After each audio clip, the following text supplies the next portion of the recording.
பிரியமானவர்களே, உங்களை இயேசு கிறிஸ்துவின் விலையேறப்பெற்ற இன்ப நாமத்தினால் உங்களை நான் வாழ்த்துகிறேன். தேவனுடைய பிரதான கிருபை, அவருடைய இரக்கம், அவருடைய அன்பு, அவருடைய சமாதானம், அவருடைய சந்தோஷம், அவருடைய எல்லையில்லாத கிருபை, தேவனுடைய பிரசன்னம், அவருடைய பரிசுத்தம், அவருடைய வழிநடத்துதல், அவருடைய சித்தம் நம் வாழ்க்கையில் என்றென்றும் நிலைத்திருப்பதாக. ஆமென். ஹல்லேலூயா. பிரியமானவர்களே, இன்றைக்கும் நீதியின் பலிகளை பற்றி நாம் பார்க்க போகிறோம். நீதியின் பலிகள். சங்கீதம் 4:5 சொல்லுது, நீதியின் பலிகளை செலுத்தி கர்த்தர் மேல் நம்பிக்கையா இருங்கள். நம்ம கர்த்தர் மேல நம்பிக்கையா இருக்கிறது நல்லது. உன் நம்பிக்கை வீண் போகாது. நிச்சயமாகவே முடிவு உண்டு, உன் நம்பிக்கை வீண் போகாது. ஆனால் அதுக்கு முன்னாடி இருக்கிற என்ன ஒரு கண்டிஷன்னா, நீதியின் பலிகளை செலுத்தி. நம்ம அநியாயம் செய்துட்டு கர்த்தர் மேல நம்பிக்கையா இருந்தா அதுல எந்த பிரயோஜனமும் கிடையாது. அதுதான் வேதம் சொல்லுது, நீதியின் பலிகளை செலுத்தி கர்த்தர் மேல் நம்பிக்கையா இருங்கள். நிச்சயமாக நம் நம்பிக்கை ஒரு நாள் நம் நம்பிக்கை வீணாகாது. நிச்சயமாக முடிவு உண்டு. நம் நம்பிக்கை ஒருபோதும் மாறாது. அது அப்படியே ஆகும். ஆனால் அதுக்கு ஒரு கண்டிஷன் என்ன? நாம் நீதியின் பலிகளை செலுத்த வேண்டும்.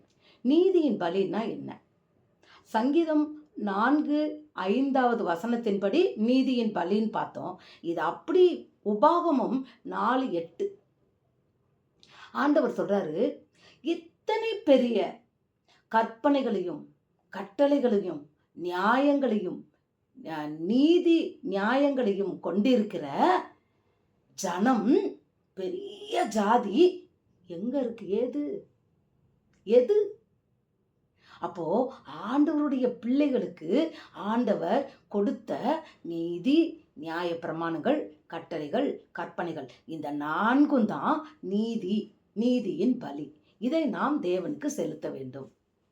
இதுக்கு என்ன அர்த்தம் அப்படின்னு சொன்னா, கர்த்தருடைய எல்லா கட்டளைகளுக்கும் கற்பனைகளுக்கும் நாம் பயந்து வாழ வேண்டும்னு அர்த்தம். அதுதான் நீதியின் பலி. எந்த சூழ்நிலை வந்தாலும் நம்ம நீதியை விட்டு நாம் விலகக்கூடாது. வேதம் சொல்லுகிறது, நீதிமானுடைய கண்ணை குருடாக்கிருமா. எதுனா பரிதானம். பரிதானம்னா என்னன்னு தெரியுமா? லஞ்சம் வாங்குறது. அவன் நீதிமான் தான், ஆனா அவன் லஞ்சம் வாங்கிட்டான்னா அது அவன் கண்ணை குருடாக்கிறதுன்னு அர்த்தம். பாருங்க, அவன் நீதி போயிடுச்சு. அப்போ பரிதானம் வாங்காதிருப்பாயாக. கர்த்தருடைய அந்த வசனத்தை நாம் கை கொள்ள வேண்டும். ஹல்லேலூயா. தேவனுக்கு பிரியமான இன்னொரு நீதி நியாயத்தில் அவர் என்ன சொல்றாரு? அவர் நியாயாதிபதி.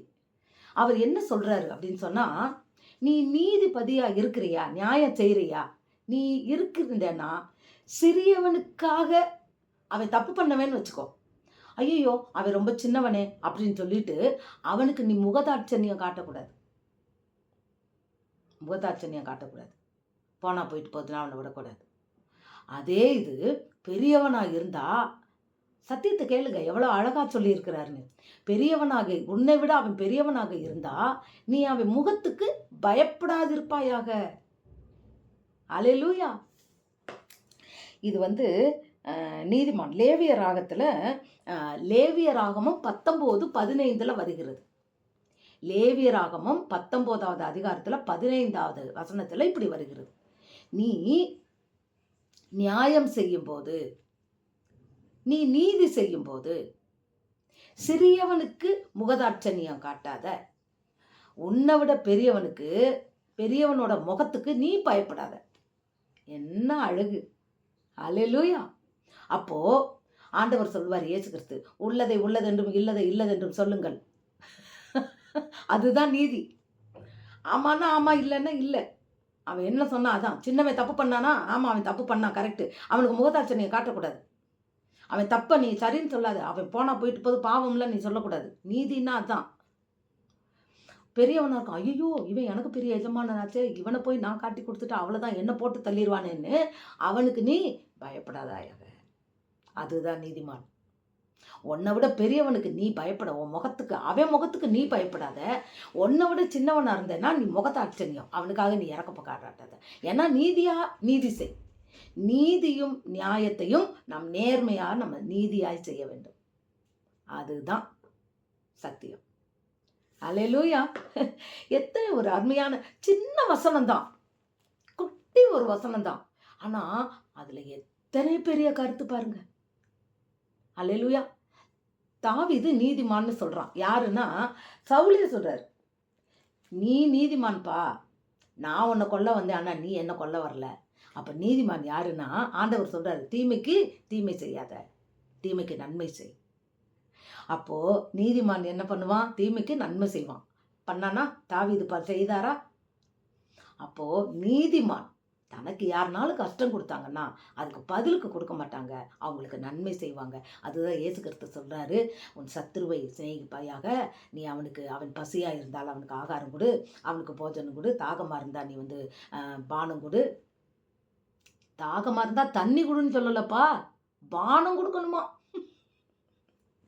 நமக்கு அவன் சத்ரு, நமக்கு அவன் எதிரி, ஆனா அவன் தாகமா இருந்தா அவனுக்கு தண்ணி தான் சொல்லல, பானம் கொடுக்கணுமா, ஜூஸ் கொடுக்கணுமா.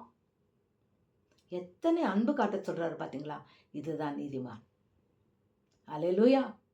இந்த நீதியின் பலியை நாம் செலுத்தும் போது, நாம் நம்பிக்கையோடு இருக்கும்போது அந்த காரியங்கள் வாய்க்கும். ஆமென். அது மாத்திரம் இல்லை, ஒரு நீதிமானை குறித்து ஒரு உபாகமத்தில் 24வது அதிகாரம் 13வது வசனத்தில் சொல்லுது. உபாகமம் 24:13 சொல்லுது, நீ ஒருத்தன்ட்ட ஒருத்தன் ஒரு ஏழை உன்னிட்ட ஒரு அடமானம் வைக்கிறான், அவன் ட்ரெஸ்ஸை அடமானம் வச்சு அவன் உன்கிட்ட காசு வாங்கிட்டு போகிறான்னு வச்சுக்கோ. அவனோட வஸ்திரத்தை உனக்கு கொடுத்துட்டான் அடமானமா. அந்த காலத்தில் வஸ்திரம்னா குளிருக்கு போட்டுக்கிற ட்ரெஸ்ஸு. ஏன்னா ரொம்ப குளிராக இருக்கும் அந்த காலத்தில். ரெட்டு உடுத்தி, ரெட்டுன்னு சொன்னால் 2 ட்ரெஸ்ஸுன்னு அர்த்தம். இப்போ நம்ம மழை காலத்தில் 2 ட்ரெஸ்ஸு போட்டுக்கிறோம்ல, முதல்ல உள்ளே ஒரு ட்ரெஸ் போட்டுப்போம், வெளியே ஒரு குளிருக்கு ஒரு ட்ரெஸ் போட்டிருப்போம்ல, அது மாதிரி தான் அந்த காலத்தில் எல்லாரும் போட்டிருப்பாங்க போல். அப்போ அவன் என்ன பண்ணுறான், அந்த குளிருக்குரிய ட்ரெஸ்ஸை கலட்டி, வஸ்திரத்தை கலட்டி அடமானம் வைக்கிறான். அடமானத்துக்கு வச்ச உடனே அதானே காஸ்ட்லியாக இருக்கும். அப்போது அவர் சொல்கிறாரு, சாயந்தரம் வந்ததுன்னா பரவாயில்ல, நீ அடமானத்தை அவன்கிட்ட கொடுத்துரு, ஏன்னா அவன் பாவம் குளிரில் கிடப்பான்ல. இப்படி யார் நினைக்கிறானோ அவனே நீதிமான். அல்லேலூயா. உபாகமம் 24:13 சொல்லுது. அது மாத்திரம் இல்லை, நிறையா சொல்லியிருக்கு. நீ ஒரு அடிமையை கொண்டேன்னா நீ அவனை இப்படி விடுதலை பண்ணிடணும், 7 வருஷத்துக்கு மேலே அவனை அடிமையாக வச்சுருக்கக்கூடாது, 7வது வருஷம் விடுதலையின் வருஷம், நிறைய காரியங்கள் சொல்லியிருக்கு. அது எல்லாமே நீதி. அந்த நீதியின் பலிகளை நாம் செலுத்த வேண்டும். அதற்கு என்ன அர்த்தம்? தேவனுடைய நியாயங்கள், கற்பனைகள், கட்டளைகள், நியாய பிரமாணங்களை, நீதிகளை நாம் கை கொள்ள வேண்டும். அதுதான் அவருக்கு பலி செலுத்துவது. அப்படிப்பட்ட நீதிமானாய் நாம் வாழும்போது நம் நம்பிக்கை ஒரு நாளும் வீணாகாது. எத்தனை அற்புதமான ஒரு காரியம் பார்த்தீங்களா. ஏன் நம்ம நம்பிக்கை நிறைய காலத்தில் வீணாயிருது? நம்ம நம்பிக்கிட்டே தான் இருக்கோம், கிடைக்க மாட்டேங்குது. ஏன்? நாம் நீதியின் பலிகளை செலுத்தலை. துன்மார்க்கனாய் அயோக்கியனாய் வாழும்போது நிச்சயமாக நம் நம்பிக்கை என்ன இருக்கும்? காற்றை, அதாவது பிள்ளைன்னு நினச்சிட்டு காற்றை பெற்றவளை போலன்னு வரும். கற்பம் சில பெண்கள்லாம் பார்த்தீங்கன்னா வயிற்றுல எதனாலும் கட்டி வந்திருக்கும். ஆனால் அவங்க அதை தவறுதலாக என்ன நினச்சிருப்பாங்க, இது நம்ம கற்பம் உண்டாயிட்டோம்னு நினச்சி ரொம்ப நாளாக வச்சுருப்பாங்க. அப்புறம் ஒரு 5-6 மாதம் ஆனோடனே டாக்டரை போய் பார்க்கும்போது அவங்க சொல்லுவாங்க, இது கற்பம் கிடையாது, கட்டி அப்படின்னு சொல்லிட்டு. அது போல தான், அது ஒன்றும் இல்லாமல் போயிடும். அது போல தான் நாம் நீதி இல்லாமல் இருக்கும்போது நம்மளுடைய நம்பிக்கையும் இது போல் ஒன்றும் இல்லாமல் போய்விடுகிறது. பிள்ளை என்று நினச்ச காற்றை பெற்றவளை போல அது மாறிவிடுகிறது. அப்போ நம்ம நம்பிக்கையில் உறுதியாக இருந்தாலும் நம் நம்பிக்கையின்படி நமக்கு நடக்க வேண்டும் என்றால் நாம் நீதியின் பலிகளை செலுத்த வேண்டும். அல்லேலூயா. பரிதானம் வாங்கக்கூடாது. அடுத்தவன் கடன் கொடுத்தான்னா அவனுக்கு நாம் இரக்கம் நம்ம பாராட்டணும். நீதிமான் இறங்கி கடன் கொடுக்கிறான், துன்மார்க்கனோ அதை வாங்கி செலுத்தாமல் போகிறான். அப்போ நம்ம நீதிமானாக இருந்தால் இறங்கி கடன் கொடுக்கணும். ஆண்டவர் அதான் சொல்கிறோம், உன்னிட்ட பணம் இருக்கும்போது நீ கேட்குறவங்களுக்கு இல்லைங்காம கொடு. ஆனால் அநேக நேரங்களில் நமக்கு அதுக்கு மனசு வர மாட்டேங்குது. ஏன்னா அவன் கொடுக்குறானோ கொடுக்க மாட்டானோ, அவன் எப்படிப்பட்டவனாக இருந்திருப்பான்னா, இல்லாமல் இருந்து போடுறவனாக இருக்க மாட்டான். தன்னுடைய பெருமையினாலையும், தன்னுடைய அகங்காரத்தினாலையும், தன்னுடைய வீணான பெருமைகளினாலையும் அவன் பணத்தை அழிச்சிட்டு கடன் கேட்டிருப்பான். தரித்திரனாக இருக்க மாட்டான். ஐஸ்வர்யனா இருந்து அநியாயம் செஞ்சது நிமித்தமா அவன் நாசமா போயிருப்பான், கடன் கேட்பான். அந்த மாதிரி ஆளுகள் கொடுக்கறதுக்கு மனசு வர மாட்டேங்குது. ஆனால் ஆண்டவர் சொல்றார், நீ இறங்கி கடன் கொடு. உண்மையிலேயே அவன் ஏழையா இருந்து, அவன் இரக்கம், அவன் ரொம்ப கஷ்டப்படுறவனா, வேற வழியே இல்லை, தரித்திரனுக்கு இரக்கம் பாராட்டு. நீதியின் பலி. ஹல்லேலூயா. 2வது ஆண்டவர் சொல்லுகிற வார்த்தையின்படி, நீதிமான், உன் வார்த்தை உன்னை நீதிமானாக தீர்க்கும் அப்படின்றார். நம் வார்த்தையில் ரொம்ப ஜாக்கிரதையாக இருக்கணும். இப்போ இயேசு கிறிஸ்துவை கூப்பிட்டு அந்த அந்த பார்வம் இவன் என்ன பண்ணா, கேட்டுக்கிட்டே இருந்தான், நீ நீதிமானா, நீ ராஜாவா, நீ சொல்லு சொல்லு. ஆனால் ஆண்டவர் எதுவுமே பேசலை. இயேசு கிறிஸ்துவ கடைசியாக குற்றம் தீர்க்கும்படி கொண்டு போயிருக்கிறதுல அவரை காப்பாற்றும்படியா அவன் பேசும்போது, நீ என்ன பண்ண, நீ சொல்லு, வாய் தரன்னு சொல்லுன்னு அவர் ஒன்றுமே பேசலை. ஏன்னா அதற்கென்றே வந்தார்னு அவர் நீதிமான். அப்போ அவங்க மனைவி சொல்கிறா, நீ இந்த நீதிமானுக்கு ஒன்றும் செய்யாத, ஏன்னா நான் இரவு சொப்பனத்தில் நான் உணர்த்தப்பட்டேன், இவர் ஒரு நீதிமான், இவருக்கு நீ ஒன்றும் குற்றம் செய்யாதன்றார். அதுதான் அவன் என்ன செய்வான், நான் கையை நான் கழுவிட்டேன், இந்த நீதிமானோட இரத்தப்பழிக்கு நான் காரணம் இல்லை. ஏன்னா அவனை விடுவிக்கணுமா, பரபாசை விடுவிக்கணுமான்னு கேட்டால், நீங்கள் எல்லாரும் திருடனைத்தான் விடுவிக்க சொன்னீங்க, இவரை சிலுவையில் அறைய சொன்னீங்க, ஒரு நீதிமான சிலுவையில் அறைய சொன்னீங்க, அதுக்கு எனக்கு சம்மந்தம் இல்லைன்னு கையை கழுவிடுவார். ஹல்லேலூயா. நீதிமான், உன் வார்த்தையினால் நீ நீதிமான் என்று தீர்க்கப்படுவாய். நம்ம பேசுகிற வார்த்தையை வச்சே மற்றவங்க நம்மளை ஜட்ஜ் பண்ணிடுவாங்களாம், நம்ம நீதிமானா, நம்ம நியாயம். பொதுவாக இதிலிருந்து என்ன தெரிகிறது அப்படின்னு சொன்னால், நீதிமான், நீதியின் பலி என்ன அப்படின்னு சொல்லலாம். உபாகமம் 4:8 தேவனுடைய கற்பனைகள், கட்டளைகள், நியாயங்கள், நியாய பிரமாணங்கள், நீதி எல்லாவற்றையும் நாம் ஒன்று விடாத படிக்கு நாம் கை கொள்ளுவதே நீதியின் பலிகளை நாம் தேவனுக்கு செலுத்துறது. சும்மா அவரை நோக்கி அவர் நாமத்தை சொல்லி நம்ம ஸ்தோத்திர பலி செலுத்துவோம், அது நல்லது, அவருடைய நாமத்தை மகிமைப்படுத்துகிறது மிகவும் நல்லது.